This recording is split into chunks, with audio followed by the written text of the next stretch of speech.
పోయినటువంటి టూరిస్టుని నీదే మతం ఏ కులం అని అడిగి మరీ చంపిర్రు అనేటువంటిది చెప్తాం. అసలు ఉగ్రవాదం అనేటువంటిది ఒక్క వర్గంలోనే లేదు, వాడికి మానవత్వమే ఉండదు. ఉగ్రవాదికి ఒక మతం కులం అనేటువంటిది ఉండదు.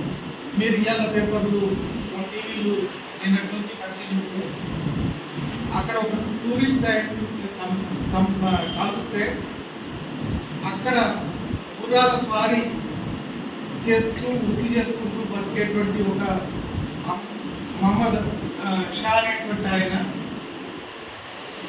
ఎవరైతే కాల్పులు జరుపుతున్నారో కాల్పులు జరిపేవాడి మీదికి పడి వాడి తుపాకీ కుట్టుకోవడానికి ప్రయత్నం చేస్తే ఆ మహమ్మద్ షాని కూడా చంపేసేది ఉగ్రవాదులు.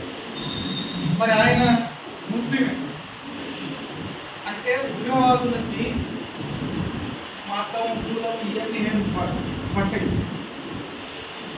వాడు ఒక సంచలనం సృష్టించి ఈ దేశంలో అల్పలను చేయాలనేటువంటి ఒక ఆలోచనతో ఉండేటువంటి వాడు.